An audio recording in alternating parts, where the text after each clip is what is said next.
Hello everyone, welcome to sibling class. तो आज हम लोग फिर एक नया टॉपिक लेकर आए हैं, ट्रांसएमिनेशन। ट्रांसएमिनेशन क्या होता है उसको जानेंगे, उसके फीचर्स को जानेंगे ट्रांसएमिनेशन के, और क्लिनिकल सिग्निफिकेंट जानेंगे कि क्या होता है। ये हमारे प्रीवियस ईयर में पूछा गया है। अगर आप प्रीवियस ईयर का क्वेश्चन पेपर उठाएंगे देखेंगे तो आपको दिखेगा कि इसमें ट्रांसएमिनेशन जो है वो पूछा गया है। तो चलिए ट्रांसएमिनेशन को देखते हैं। ट्रांसएमिनेशन, ट्रांस मतलब होता है डिफरेंस, एमिनेशन मतलब अमाइनो ग्रुप। एमीन से समझिए अमाइनो ग्रुप। ये क्या होता है, एक अमाइनो एसिड ट्रांसफर होता है दूसरे अमाइनो एसिड से टू अ कीटो एसिड, तो फॉर्मेशन होता है न्यू अमाइनो एसिड का, या फिर न्यू कीटो एसिड भी बोल सकते हैं, कार्बोक्सिलिक एसिड भी बोलते हैं। और ये कैटालाइज्ड होता है किस एंजाइम से, तो ट्रांसएमिनेशन एंजाइम से, या फिर बोल सकते हैं अमीनो ट्रांसफरेज।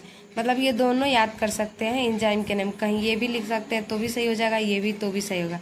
उसके बाद से कोफैक्टर कौन होता है, मतलब कि दो अमाइनो एसिड मिलके क्या बोले हम, ट्रांसफर होते हैं, फिर नया अमाइनो एसिड का फॉर्मेशन होता है, तो उसमें कोफैक्टर यूज होता है PLP, जिसको बोलते हैं पैराडॉक्सिल फॉस्फेट। पैराडॉक्सिल फॉस्फेट क्या करता है, ये हमारे अमाइनो एसिड जो चेंज हुए रहते हैं उनको एक्टिव फॉर्म में मतलब चेंज करता है, वो इनएक्टिव में होते हैं तो उनको एक्टिव फॉर्म में चेंज करता है। और ये कहाँ कहाँ एक क्यूट अमाउंट में एंजाइम पाया जाता है, तो एंजाइम जो है हमारे, सबसे पहले आप याद करिए हमारे बॉडी में माइंड, उसके बाद से हमारा हार्ट, उसके बाद से हो गया लीवर, उसके बाद से किडनी।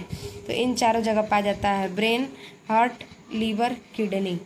ये उसके बाद से इसके कुछ फीचर्स हैं उसको हम लोग देखेंगे।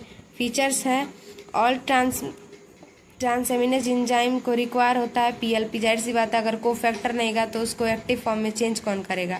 और ये इसमें कोई फ्री जो अमाइनो एसिड है वो रिलीज नहीं होता है, ओनली ये ट्रांसफ़र करने में हेल्प करते हैं। मतलब कि कोई भी टॉक्सिसिटी जो है हमारे बॉडी में वो नहीं रिलीज होती है।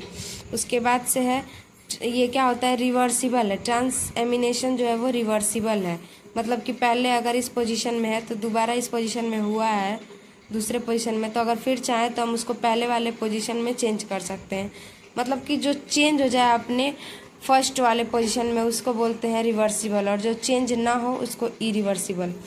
These are the multiple transaminase enzyme. बहुत सारे मल्टीपल ट्रांसएमिनेज एंजाइम है जो क्या करते हैं, वेरी करते हैं अलग अलग सबस्ट्रेट स्पेसिफिसिटी से। मतलब कि उसके बाद से है एस्पार्टेट और एलेनिन, AST एंड ALT, ये क्या करते हैं, सिग्निफिकेंट कंट्रीब्यूट करते हैं ट्रांसएमिनेज एंजाइम्स को। क्लिनिकल सिग्निफिकेंस में क्या है, एंजाइम जो होता है प्रेजेंट होता है सेल के अंदर, रिलीज होता है इन सेलुलर और डैमेज इनटू ब्लड। मतलब कि क्या करता है, एंजाइम जो होता है हमारे सेल में प्रेजेंट हो जाता है तो वो सेलुलर फॉर्म में, सेलुलर जो सेल के अंदर सेलुलर्स होते हैं उसमें रिलीज होता है और हमारे ब्लड्स को क्या करता है, ख़राब करता है। उसके बाद से मान लीजिए इससे क्या क्या डिजीज़ होता है, तो जैसे AST बोले हम, एस्पार्टेट, अगर ये बढ़ेगा तो मायोकार्डियल इन्फ्रैक्शन होगा, जिसको शॉर्ट में MI भी बोलते हैं। और AST और ALT दोनों बढ़ा तो हो जाएगा hepatitis, alcoholic cirrhosis, liver disease जो बीज हैं वो सारी चीज़ें प्रॉब्लम होंगी। और उसके बाद से क्या होगा, मस्कुलर डिस्ट्रॉफी होगा, मसल्स में प्रॉब्लम आएगा हमारे। तो ये है इसके डिजीज, मतलब कि अगर ये बढ़ेगा तो क्या होगा। तो अगर आपको ये टॉपिक अच्छा लगा तो आप फॉलो करें हमारे चैनल को। फिर मिलेंगे किसी नेक्स्ट टॉपिक के साथ, तब तक के लिए बाय बाय।